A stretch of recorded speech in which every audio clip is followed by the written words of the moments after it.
करना, ठीक है, एकदम शांत रहना। देखो आज हम लोग क्या पढ़ेंगे, नियंत्रण एवं समन्वय वाला चैप्टर। कौन सा चैप्टर? बायोलॉजी का पार्ट 2 है, दूसरा पार्ट है, ठीक है। न्यूरॉन कोशिका क्या होती है? न्यूरॉन कोशिका से पहले हम लोग पढ़ेंगे नियंत्रण एवं समन्वय क्या होता है, ठीक है। नियंत्रण एवं समन्वय क्या होता है? समन्वय मतलब सामान्य सूचना पहुंचाना, ठीक है। समन्वय क्या करता है? सूचना ले जाने और ले आने का कार्य करता है। फिर इसके बाद नियंत्रण मतलब शरीर को नियंत्रित करना, ठीक है। फिर न्यूरॉन कोशिका क्या होती है? न्यूरॉन कोशिका संदेश वाहक होती है, ठीक है। न्यूरॉन कोशिका के बारे में हम लोग पहले देख लेते हैं। न्यूरॉन कोशिका होती क्या है? न्यूरॉन कोशिका, ठीक है। पहला क्या है? न्यूरॉन कोशिका शरीर की सबसे लंबी कोशिका, शरीर की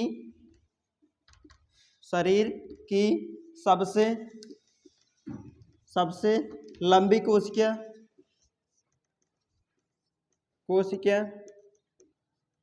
ठीक है। दूसरा, इसमें कोशिका का विभाजन नहीं होता है, कोशिका का विभाजन नहीं होता। तीसरा है, ठीक है, संपूर्ण पूरा मस्तिष्क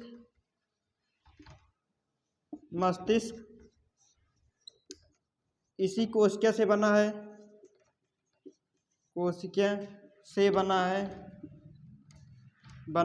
ठीक है। चौथा है, सबसे मेन पॉइंट, न्यूरॉन कोशिका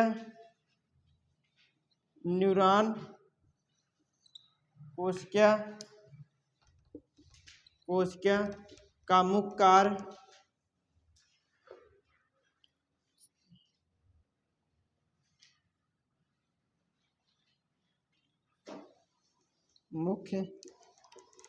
कार्य न्यूरॉन कोशिका का मुख्य कार्य संवेदनाओं को अथवा सूचना को मस्तिष्क तक पहुंचाना है, ठीक है। इतना न्यूरॉन कोशिका के बारे में हो गया। फिर हम लोग लिखेंगे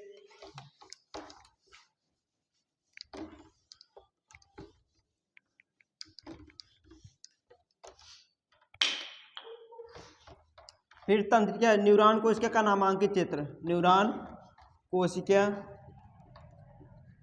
क्या का नामांकित चित्र, ठीक है। बहुत इंपॉर्टेंट क्वेश्चन है जो आपके एग्जाम में बार बार पूछा गया है, शांत रहो, ठीक है। बार बार एग्जाम पूछा गया है। देखो ऐसे बनाया जाता है, ऐसे किया जाता है, ऐसे, फिर ऐसे, फिर ऐसे हम करेंगे, पतला सा लेके आओ, ठीक। और ये हमारा न्यूरॉन कोशिका हो गया, यहाँ से ऐसे बना, यहाँ से ऐसे बना, यहाँ से ऐसे बना, ठीक। यहाँ पे केंद्रक हो गया, यहाँ कोशिका काय हो गया। ये आपका जो पतला सा आया लंबी वाला सिरा है, ये क्या है? एक्सान है। क्या है? पहले इसको बना लेते हैं।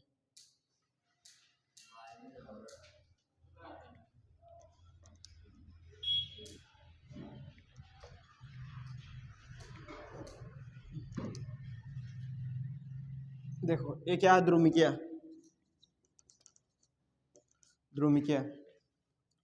फिर ये अंदर है कोशिका काय, ठीक है। तंत्र का मुख्य पार्ट है केंद्रक, ठीक है। फिर यहाँ पे है माइलिन आवरण,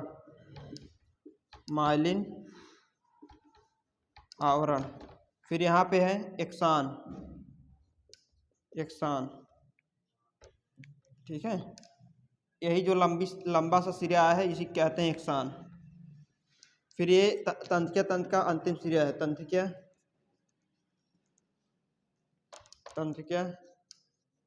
तंत्र का अंतिम सिरा है, ठीक है। आगे मिटाओ।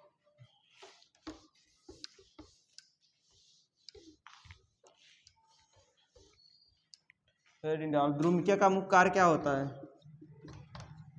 ध्रुमिकिया का मुख्य कार्य संदेश को केमिकल रूप में, रासायनिक रूप में लेना अथवा उसे विद्युत रूप में कन्वर्ट कर देना, ठीक है, लेकर विद्युत रूप में कन्वर्ट कर देना, ठीक है। ये संदेश को ग्रहण करता है और एक्सान क्या करता है, संदेश को ले जाता है, संदेश को ले जाता है। फिर केंद्रक तंत्रिका कोशिका का मुख्य भाग है, तंत्रिका कोशिका का मुख्य भाग है, ठीक है।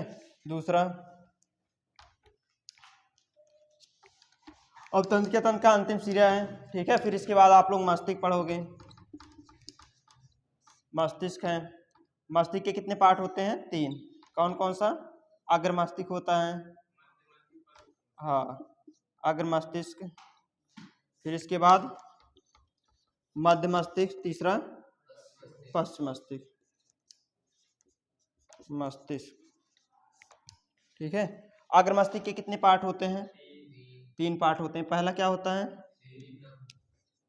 सेरिब्रम होता है, दूसरा थैलेमस होता है, तीसरा हाइपोथैलेमस होता है, ठीक है। मार्कर है क्या है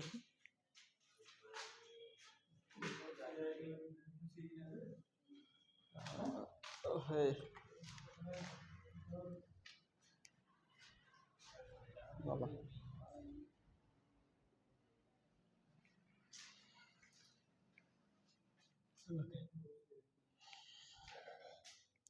ठीक है।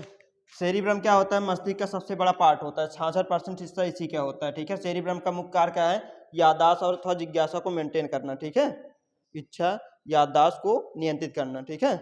फिर थैलेमस क्या करता है, बाहरी वातावरण को नियंत्रित करता है ना, जैसे गर्मी सर्दी बरसात वगैरह को नियंत्रित करता है, ठीक है। बाहर से कोई चोट लग रहा है, बाहर से कोई आपको छू दे रहा है, ठीक है, ये सब क्या है, आप थैलेमस नियंत्रित करता है, थैलेमस बताता है। फिर हाइपोथैलेमस क्या करता है, हाइपोथैलेमस अंदर की क्रियाओं को कंट्रोल करता है, जैसे भूख प्यास वगैरह, ठीक है, भावनाओं को, प्यार मोहब्बत वगैरह, ठीक है, कंट्रोल करता है। भूखा,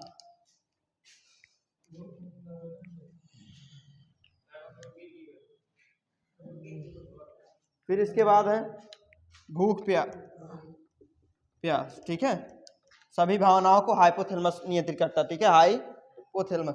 फिर मध्य मस्तिष्क कितने प्रकार के होते हैं, मध्य मस्तिष्क 2 प्रकार के होते हैं, कौन कौन से, कारपोरा और सेरिब्रम पोंडिकल,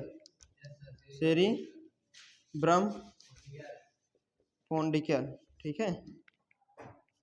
कारपोरा क्या करता है, देखने अथवा सुनने की क्रियाओं को नियंत्रित करता है। सेरिब्रम पोंडिकल क्या करता है, मस्तिष्क और मेरुरज्जु को मतलब जोड़ने का कार्य करता है, ठीक है, संबंध को स्थापित करने का कार्य करता है, हाँ। मेरुरज्जु रीढ़ की हड्डी के अंदर होता है, ठीक है। फिर इसके बाद पश्च मस्तिष्क कितने प्रकार के होते हैं, 2 ठे, कौन कौन सा, हाँ सेरिबेलम प्लस मेडुला ऑब्लंगेटा,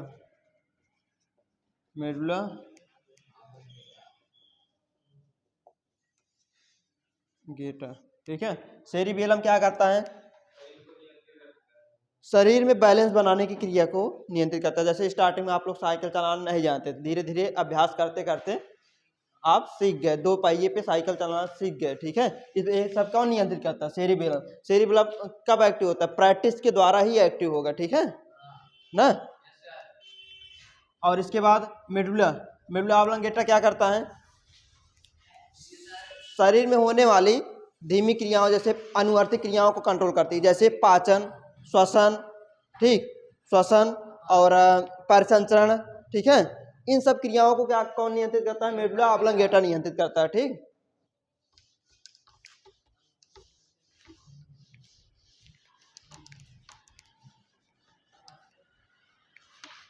फिर आ जाओ मेरुरज्जु के क्या कहते हैं? सेकेंड ब्रेन कहते हैं, सेकेंड ब्रेन कहते हैं। ठीक है, मेरुरज्जु को क्या कहते हैं? Second brain.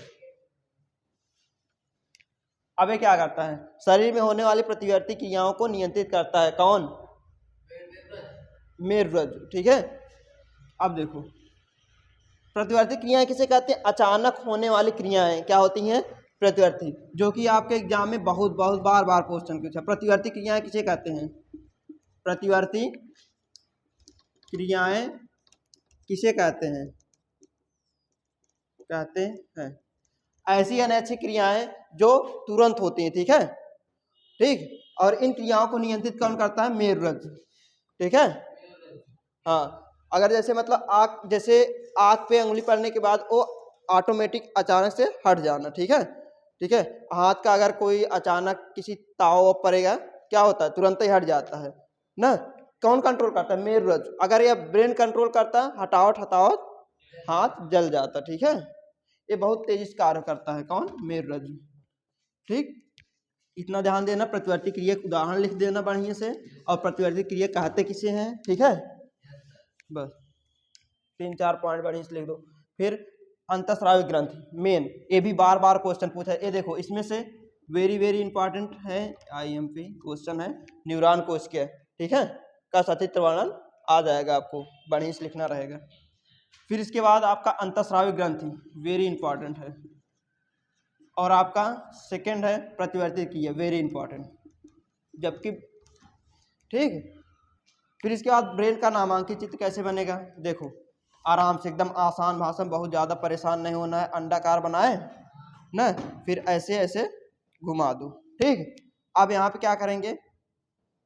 मध्य मस्तिष्क बनाएंगे। कैसे रहता है? कुदारी किनारे आता है ना, ऐसे आता है, और यहीं पावत तोहार पश्चिम मस्तिष्क बनता है।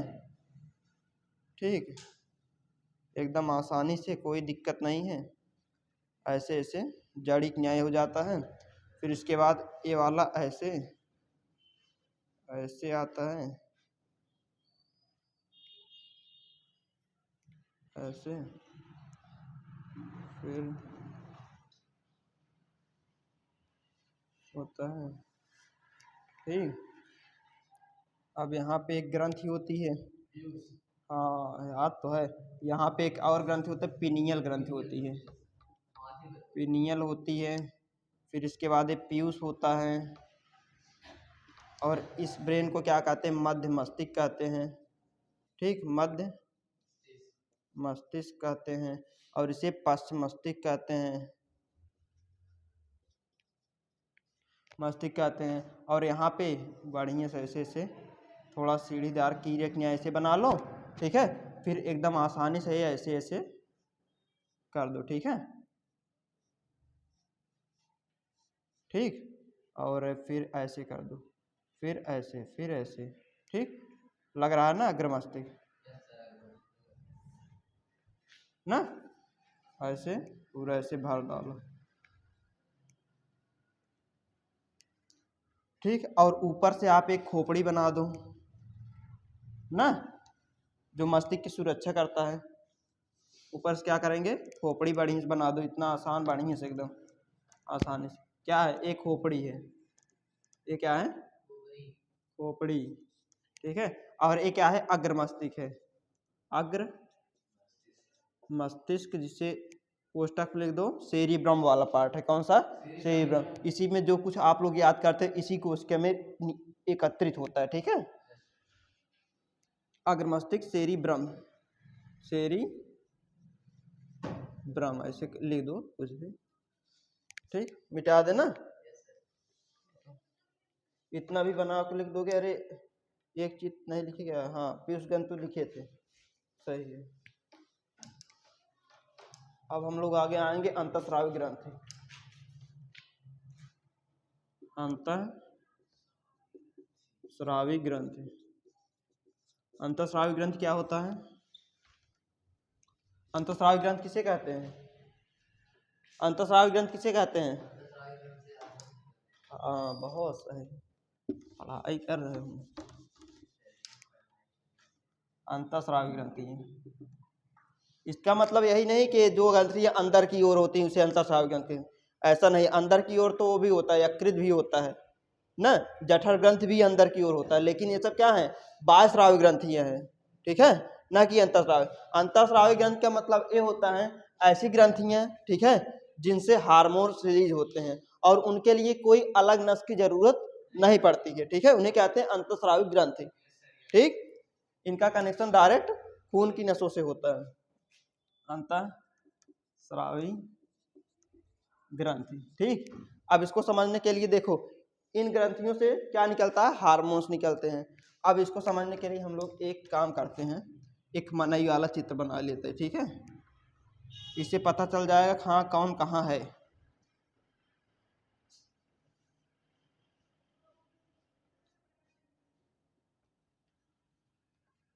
फिर इसके बाद ना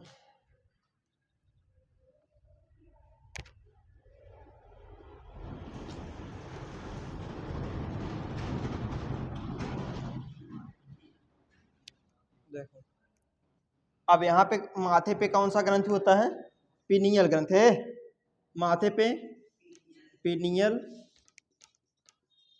ग्रंथ। फिर इसके बाद यहाँ पे ब्रेन के आधार पे कौन सा ग्रंथ होता है, पीयूष ग्रंथ होता है, ब्रेन के आधार पे पीयूष ग्रंथ होता है, पीयूष ग्रंथि, स्थान भी पता होना चाहिए। फिर यहाँ पे कौन ग्रंथ होता है,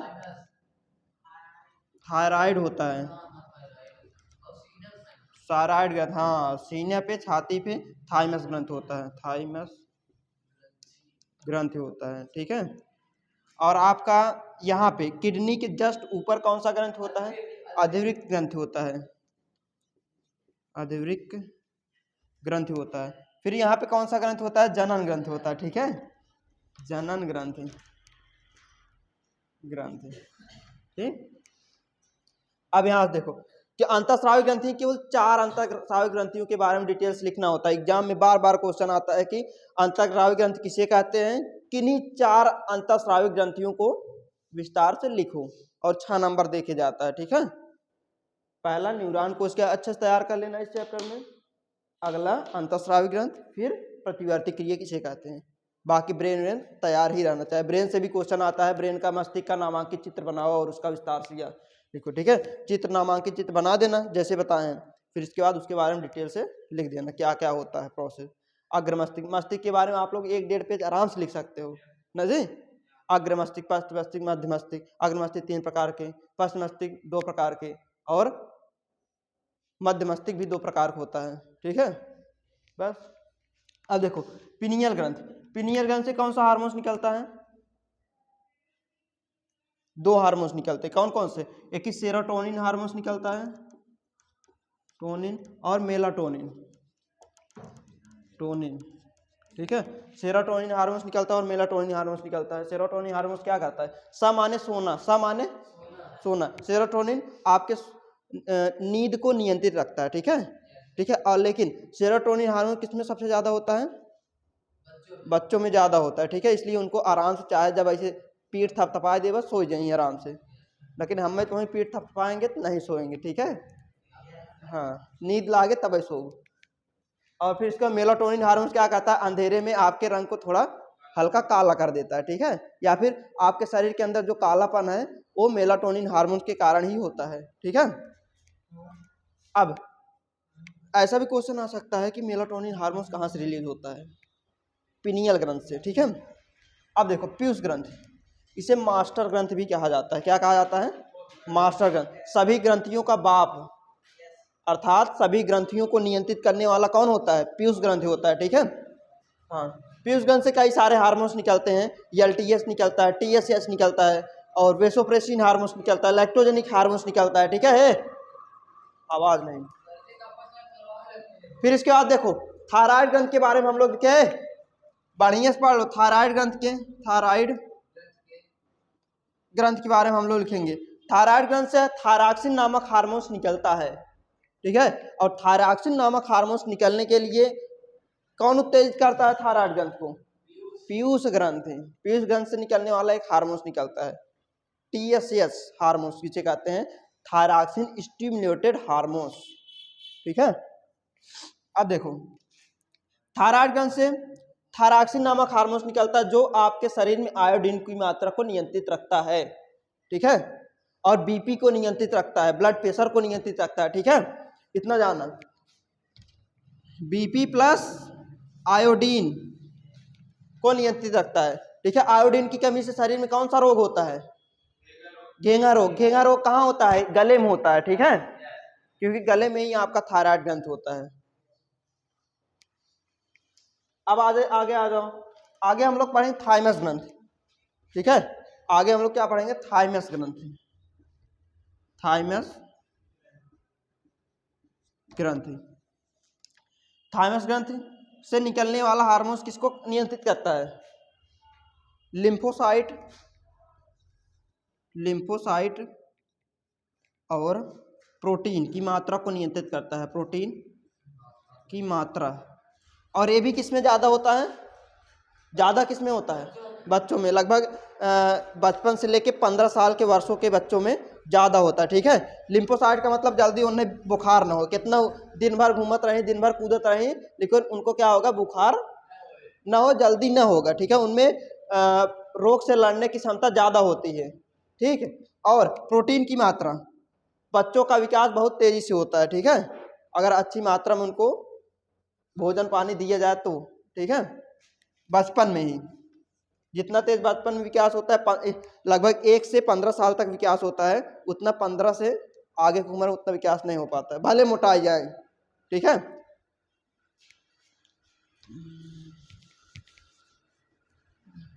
देखो फिर इसके बाद आध्विक ग्रंथि। आध्विक ग्रंथ, आध्विक ग्रंथ को आध्विक ग्रंथ से निकलने वाले हार्मोन्स को लड़ो उरो हार्मोन्स कहते हैं, ठीक है। हाँ, और इसके बाद क्या होता है? ये अचानक होने वाली क्रियाओं को आपके अंदर नियंत्रित रखती हैं। जैसे जैसे अचानक शाम का पढ़ावत आपने बोल दिया और हमको गुस्सा आ गया, ठीक है, ये आध्विक ग्रंथ नियंत्रित करेगा, नहीं भाई थोड़ा शांति रखो, ठीक है। हाँ, फिर इसके बाद जनन ग्रंथ। जनन ग्रंथ 2 प्रकार के होते हैं। कौन कौन से? एक ही मेल होता है, मेल मतलब पुरुष होता है, पुरुष होता है, एक ही महिला होती है, ठीक है। पुरुष में केवल एक ही प्रकार का हार्मोन निकलता है, ठीक है, वो भी कहाँ से निकलता है? वृषण से निकलता है, टेस्टिस। रुको 1 मिनट, यहाँ हम लिख दे रहे हैं पुरुष। पुरुष से कौन सा हार्मोन निकलता है? टेस्टोस्टेरोन, टेस्टोस्टेरोन हार्मोन निकलता है, ठीक है। और कौन सी ग्रंथ से? वृषण ग्रंथ से, वृषण से। टेस्टिस, जिसे अंग्रेजी में क्या कहते हैं? टेस्टिस से कौन सा ग्रंथ निकलता है? टेस्टोस्टेरोन हार्मोन निकलता है, वृषण, ठीक है। हाँ, टेस्टोस्टेरोन हार्मोन किसको नियंत्रित रखता है? टेस्टोस्टेरोन हार्मोन किसको नियंत्रित रखता है, ठीक है। हाँ, शुक्राणु को बनाने के लिए उत्तरदायी होता है, ठीक है। शुक्राणु बनाने के लिए उत्तरदायी होता है। अब आगे आ जाओ, ज़्यादा नहीं डिटेल पढ़ेंगे। फिर इसके बाद अगला हम पढ़ेंगे महिला में। महिला में 3 हार्मोन्स निकलते हैं महिला में, ठीक है, ठीक है। कितने हार्मोन्स निकलते हैं? 3। और पहला क्या होता है? एस्ट्रोजन, एस्ट्रोजन हार्मोन्स होता है। दूसरा कौन सा हार्मोन्स होता है? दूसरा कौन सा हार्मोन होता है? प्रोजेस्टेरोन। कौन सा? प्रोजेस्टेरोन। और तीसरा होता है कौन सा? तीसरा क्या होता है जी? जेके? अरे वाह, रिलैक्सिन। कौन बताया? रिलैक्सिन, हाँ, रिलैक्सिन हार्मोन, ठीक है। जान लो इसके नाम में ही इसका आंसर छुपा हुआ है, ठीक है। ए से मतलब ए से किसको नियंत्रित कर? ए से एग, एग माने अंडाणु को बनाने में, अंडाणु बनाने के लिए। दूसरा प्रोजेस्टेरोन, पो से पा से प्रोटेक्ट, पा से प्रोटेक्ट करना, प्रोटेक्ट माने सुरक्षा। फिर इसके बाद रिलैक्स, रिलैक्स मतलब आराम, ठीक है। अब देखो एस्ट्रोजन का मतलब क्या होता है? एस्ट्रोजन हार्मोन्स कहाँ से रिलीज होता है? अंडाशय से रिलीज होता है, ठीक है। अंडाशय ग्रंथि होती है, ठीक है, वहाँ पे एक ग्रंथि होती है, वहाँ से क्या निकलता है? एस्ट्रोजन नामक हार्मोन। एस्ट्रोजन अंडाणु को बनाने के लिए क्या करता है? उत्तेजित करता है। कौन? एस्ट्रोजन नामक हार्मोन। प्रोजेस्टेरोन हार्मोन, ठीक है, गर्भाशय में जब बच्चा जाता है उसको प्रोटेक्ट करने का कार्य कौन करता है? प्रोजेस्टेरोन नामक हार्मोन, ठीक है। फिर रिलैक्सिन हार्मोन, जब बच्चा पैदा होने के दौरान, ठीक है, उसको ज़्यादा दर्द ना हो उसके लिए रिलैक्सिंग हार्मोन्स निकलता है उस समय, ठीक है, ध्यान देना। फिर इसके बाद पीयूष ग्रंथ से, पीयूष ग्रंथ अब आप लोग पढ़ लो। पीयूष ग्रंथ, पीयूष ग्रंथ से आपका निकलता है, देखो ध्यान से, S T H hormones, TSH hormones, ठीक है, और लैक्टोजेनिक हार्मोन्स और वेसोप्रेसिन हार्मोन्स, ठीक है। एस हार्मोन्स सीमेटोट्रोपिक हार्मोन्स इसे कहते हैं। क्या कहते हैं? सीमेटोट्रोपिक हार्मोन्स। अंतःस्रावी ग्रंथ, आपको 4 ग्रंथियों के बारे में विशेषकर याद हो, चाहे जवन जो आसान लगे आपको, ठीक है, 4 याद रहना चाहिए क्योंकि 4 पूछता है बार बार। अंतःस्रावी ग्रंथ किसे कहते हैं और किन्हीं 4 अंतःस्रावी ग्रंथियों के बारे में डिटेल से लिखो, ठीक है। अब देखो TSH हार्मोन्स का होता है थायरोस्टिन स्टिमुलेटेड हार्मोन्स, और ए सेमेटोट्रोपिक हार्मोन। सेमेटोट्रोपिक हार्मोन्स का कार्य क्या है? वृद्धि को नियंत्रित करता है, ठीक है, आपके लंबाई को नियंत्रित करता है, ठीक है। अब यही जब ज़्यादा निकलने लगता है एक बीमारी हो जाती है जिससे इंसान बहुत ज़्यादा लंबा हो जाता है, ठीक है। और थायरॉइड स्टिमुलेटेड हार्मोन्स क्या करता है? आपके शरीर में थायराइड ग्रंथ को क्या करता है? उत्तेजित करता है। क्या निकालने के? थायरॉक्सिन हार्मोन्स निकालने के लिए, ठीक है, थायरॉक्सिन हार्मोन्स निकालने के लिए थायराइड ग्रंथ को उत्तेजित करता है। फिर लैक्टोजेनिक हार्मोन्स, ठीक है, लैक्टोजेनिक हार्मोन्स क्या करता है? दूध के स्रावण में मदद करता है, ठीक है, हाँ, दुग्ध उत्पादन में मदद करता है, शरीर के अंदर दुग्ध उत्पादन में मदद करता है, ठीक, जब बच्चा पैदा हो जाता है तब। कब एक्टिव होता है? जब बच्चा पैदा होता है तब, ठीक है। वेसोप्रेसिन हार्मोन्स क्या करता है? वेसोप्रेसिन हार्मोन्स मूत्र की सांद्रता को नियंत्रित करता है, ठीक है, बस हो गया। और इसमें से आपको कौन कौन सा आसान लग, थाइमस ग्रंथ आसान लग रहा है, थायराइड आसान लग रहा है, ठीक है, और जनन हार्मोन्स, जनन वाला लिखोगे तो और ज्यादा नंबर मिलेगा, ठीक है, ठीक। 4 ठे याद ही याद होना चाहिए और घर जाके याद करना, हम कल पूछेंगे, ठीक है। हाँ हाँ, सही कह रहे हो, कल टेस्ट दे दो आप लोग। इसको नहीं डालेंगे, अभी नहीं सही बन पाया है, कम से कम समय में बनाएंगे इसको। यही चीज मात्र 10 मिनट डालें, 10 मिनट फटाफट बता के खत्म कर दें। चलो ठीक है, डाल देंगे, अनलिस्टेड कर देंगे, खाली आप लोग देखो ना।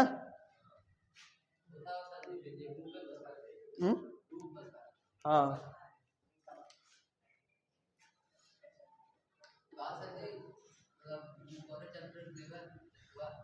टेस्ट जय प्रक्रम का पढ़ी तैयार कर लो, उसका टेस्ट लेंगे, फिर इसके बाद दूसरा वाला चैप्टर रखेंगे, ठीक है, भेज दे रहे हैं, आप लोग देख लेना, ठीक है।